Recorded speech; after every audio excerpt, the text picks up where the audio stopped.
Mobile schools, then and now.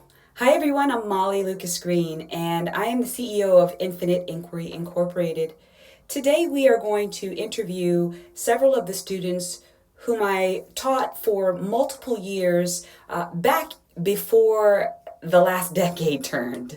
So I'm going to take you on my Facebook page to make it easier and share with you the post from that day. As you take a look here, I'm just going to kind of read what we've got so I can make sure that everyone can follow along well. The original road dogs came through and blessed the venture that they helped inspire, schoolhouses on wheels for expedition and experience. It had to happen before the new chapter could begin. From left to right, I'll name you the students who were present there on that day.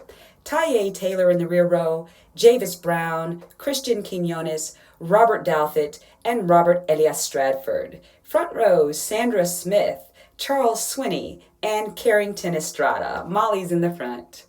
You'll notice those same students in the black and white image down at the bottom on the left-hand side. Several of those students did not get a chance to make it, but others did. And you'll hear the interviews in the following order. First of all, we'll hear from Robert Douthit. Second, we'll hear from Sandra Latrice Smith. Third, we'll hear from Javis Brown. And lastly, we'll conclude with Robert Elias. We hope you all enjoy. So I'm Ettienne. Miss Molly and I have been friends now for 24 years. So I was kind of with her when she got into education. She started in public school, and then when she started the schoolhouse, and then she had always asked me to be a business partner and go into business with her and do kind of similar to the schoolhouse. But I was never able to. So now I'm an empty nester. My kids are gone, and she's like, you don't have any excuses.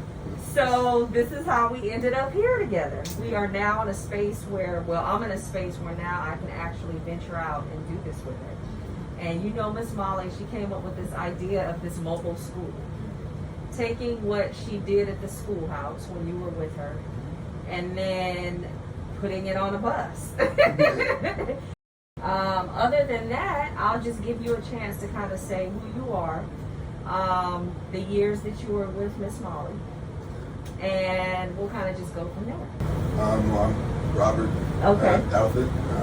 I was with Miss Molly's 6th and 7th grade. It was good. I had a lot of good memories. Learned a lot. Definitely taught me a lot moving forward, just about learning and also teaching. I do some of that with my job. Oh, really? A little bit, yes. Okay. And so, yeah, it's something that I've always sort of carried with me, and it's helped me a lot. Okay.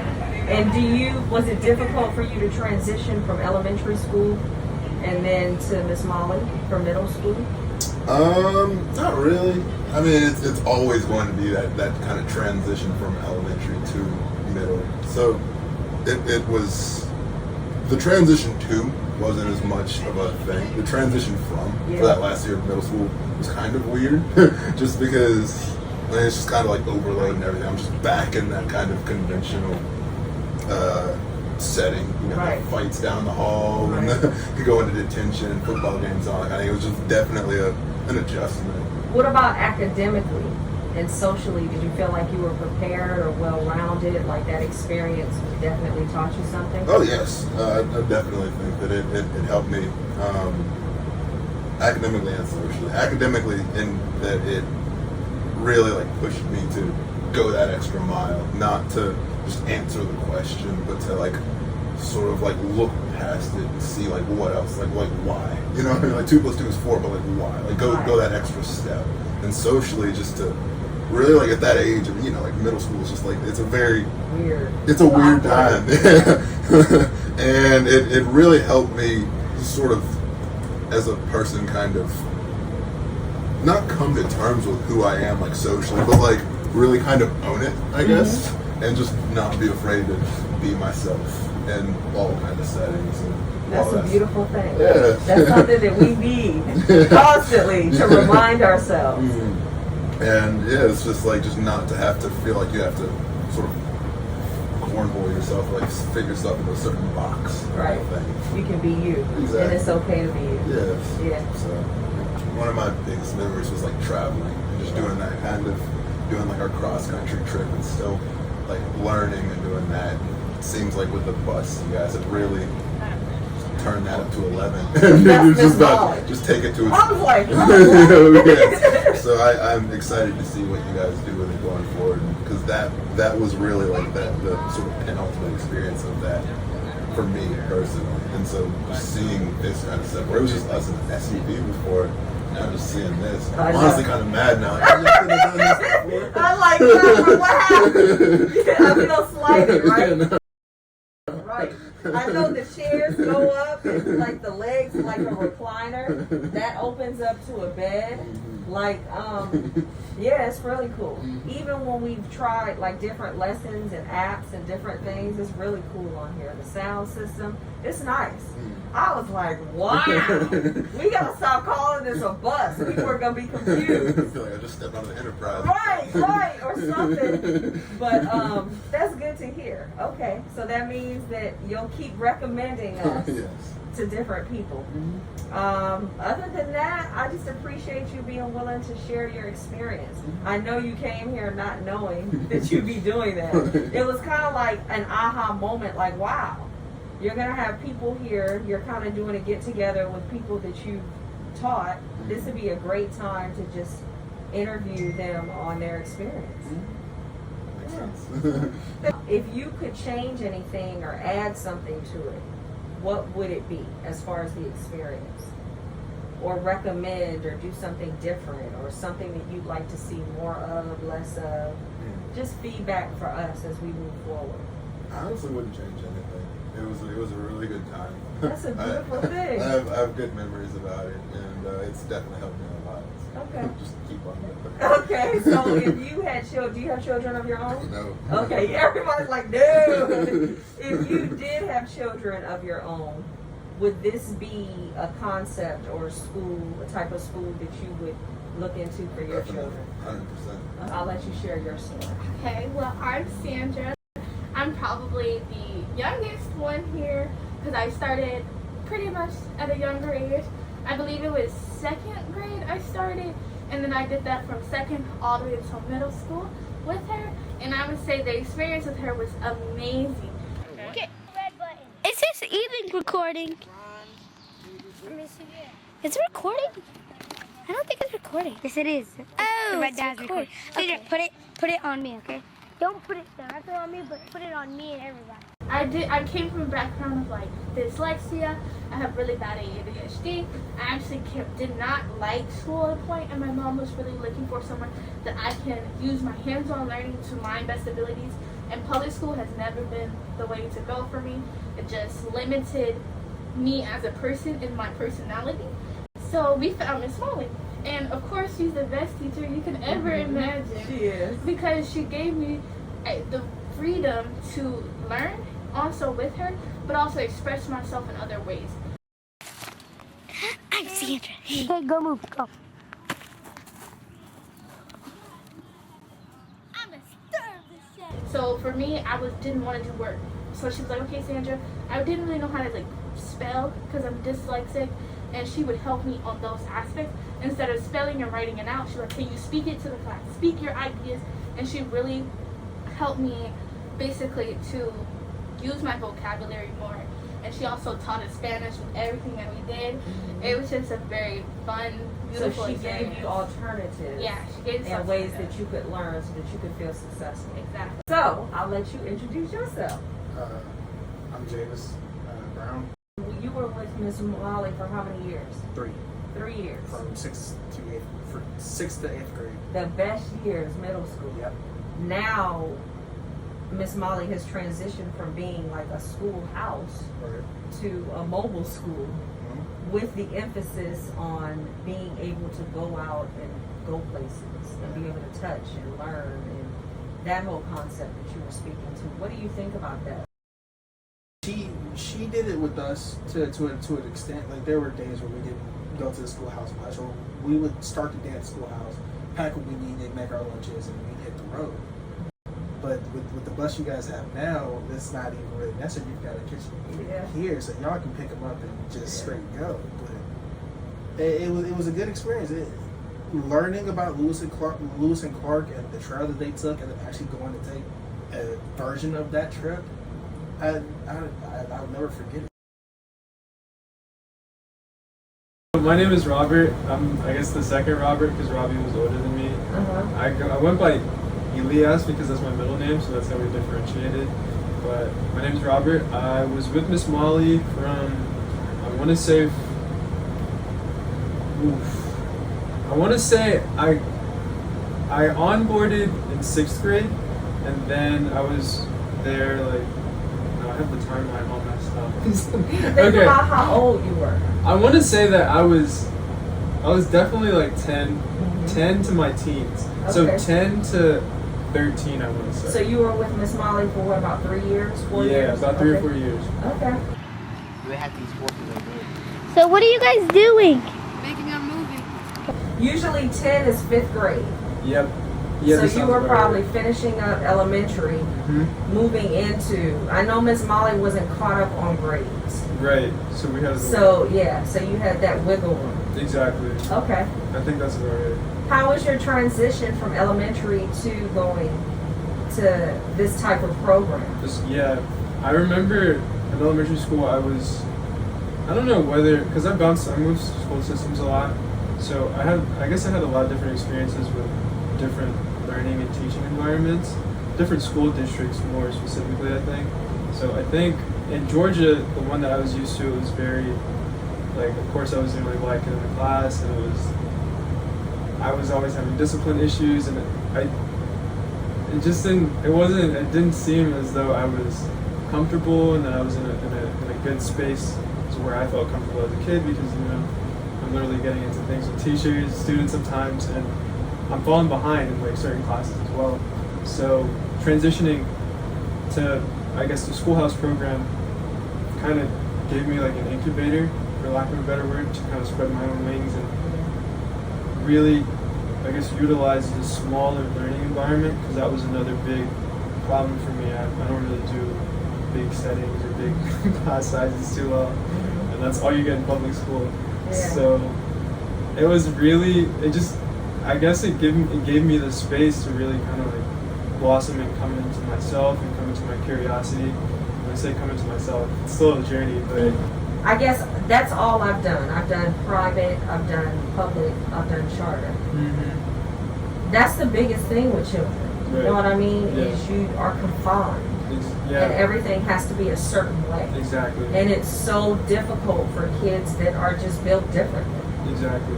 And my background is special ed, so I really had to study and research on strategies to also be able to teach and educate everybody around. Like, I was an advocate for that child, Right.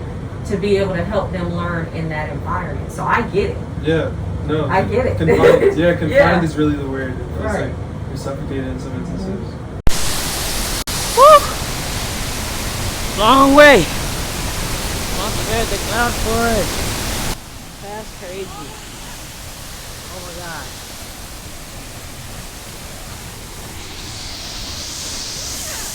Holy crap. Just experience, like cultural experiences that we shared, it was really refreshing. And I didn't have any of these words as a kid, but it was, you know, I just felt like, oh, this, you know, Feel. I could actually learn some stuff, have some fun. Feel comfortable. Comfortable and then confident too, I think, was another, I guess, seed that kind of grew with it. Which I think is probably one of the most important things. Because the confidence is what gives you the drive to do everything. Oh crap, we're gonna swim in this. I was cheerleading from the background Right. when she was doing the Schoolhouse. Because she's amazing. No, yeah, honestly. And that, to be able to give, when you love education the way we do, and when you can see a child blossom, it's a beautiful thing. I mean, that's what educators go into education for, you know? Yeah, I never. And you don't, it's hard to get that in other places because you have everything on you. Right. So, All these it's, obstacles. yeah. Okay, so I mean, I always kind of was curious to know, I guess in terms of how it's rewarding as an educator to teach and bring up students, but that kind of clarifies it. Miss Molly's special. I will say she's not the average educator, so and you probably have seen that. Like, she's on a whole nother level. Yeah. I see you. So now I'm curious, how was it transitioning from being with Miss Molly in this environment to going back to either private or public school? You see, the whole thing that inspired the transition for me, it was not the education, because I felt like, or the curriculum in any sense, because I felt like I was learning a lot. And I felt like I was actually acquiring real skills, Spanish, like, you know, even like as little as like grocery shopping, planning trips, and then also just like having I guess like history, like not kind of catered, none of the fluff and like just a real deal. The this real is what deal, really happened. like the real deal, straight from the faucet. At the expense of their blood, at the hazard of their fortune, without the least charge to the country from which they were removed, by unceasing labor and an unconquerable spirit, they effected settlements in the distant and inhospitable wilds of America. Just like the colonial. Just like you all came here to seek freedom from the monotony and the oppression of public school education. Am I right? Mm-hmm. You were seeking freedom here, and I think you're getting it. And when you leave, you will have freedom in your mind, and you can never be oppressed again, no matter where you go. You can never go back to school and be oppressed because you have had this experience. So that was really cool. So it was not the curriculum in any sense. For me, it was the social aspect of it. So I guess it was a double-edged sword in the sense that I benefited a lot from a smaller pool and a small class size. But as I grew up, going into like adolescence, teenhood, I'm like, you know, I want to see. It's time. I want to. You're a butterfly. You need to fly. I think so. Yeah. And I agree. The social agree. part. Yeah. You know, I just wanted to be in the mix more. I wanted to be, because a lot of my friends were going to the local middle schools, and I would see them for the football games and stuff, but I wouldn't really, you know, because that's so you have different schedules. So I think that was the main thing for me. As far as transitioning into it, it was. It's almost as though I got stripped of all of the liberties that I had, and I've now been like thrown to the side in some like jail almost, because that's what it kind of felt like, just in terms of all of the, okay, now I gotta get back in the standardized testing mode, now I gotta get back in the, I don't. But did you feel like, from listening to you, did you feel like you had some tools? For sure. Like you had that confidence that you told me about. I definitely did. Like you had that something that you were missing, you got. Yeah. And maybe that was your armor a little bit, and going back into the system. Agreed. I'm just curious. Like that's just for me listening to you. No, I do think, and I appreciate you for kind of bringing that up, because that's something that I still kind of struggle with. Like those tools and the armor and everything that I required here at the schoolhouse. It's like learning how to use those tools in my like day-to-day basis, and I know going back, I kind of struggled with that because I'm already awkward. I'm in an awkward phase of life socially and all that. So it's like what I had acquired, I knew it was useful, and I knew I could use it for myself, and you know, be efficient for me and everything. But I guess being in like back in these environments in the system, for lack of a better word. It was just a matter of, you know, I know I have this, how can I implement this to kind of serve me? You know, how can I like tune out the teacher when she's not being honest about this history, or you know, that whole like, how can I deal with teachers in a better way? How can I express my needs to, you know, my parents and everything like that? So it's really just a matter of utilizing, and, like knowing that I have these schools, but I guess just more of like the application of them. And it took a little bit, and I'm still struggling with it. But I do think that's important. Yeah. Like, even though I'm embarking on this journey, it's not an end-all, be-all. There is no, like, I think it's important that we're people. For sure. And we grow and we evolve. Yeah. So you may have a child that needs this for a couple of years. You may have a child that needs this for 1 year. You know what I mean? I think that's the beauty of doing this, is that we live in a world that's so fast. And sometimes for me, because I have children, it's so important that you're prepared. Yeah. For the good, the bad, and the ugly. Yeah. And the only way that you get that is through experience. It's true. It is Because true.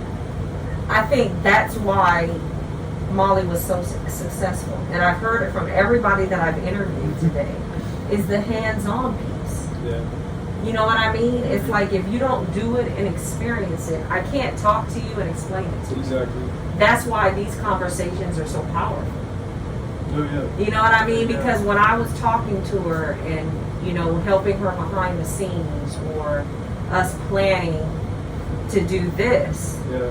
we have all this in our heads. Right. You know what I mean? No, of what yeah. we want to see all these beautiful children doing. I totally understand that. But we have to give you the experience. Exactly. We can't just say it. And then we have to get that experience on our own, Right, too. because we learn by action, not by Yeah. what we say. No, How many yeah. times have your parents told you something and you don't get it till you do it? You know what I mean? It's like too many times, Too many right? times. So it's just interesting to say that. Yeah. You know what I mean? And, Yeah. and that you had the opportunity to experience it. I agree. I agree. Is there anything that you see that could be done differently, or anything that you recommend to do more of, or anything that just comes to mind?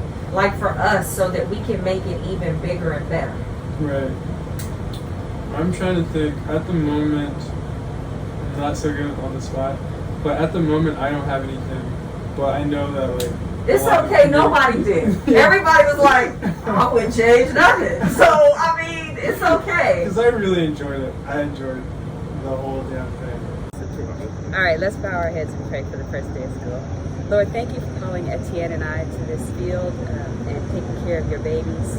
Bless us in our journey on this new venture in mobile schools and on safety on the roads of Atlanta. Help us take care of these children that we know are precious to you. In Christ's name we pray, amen. All right.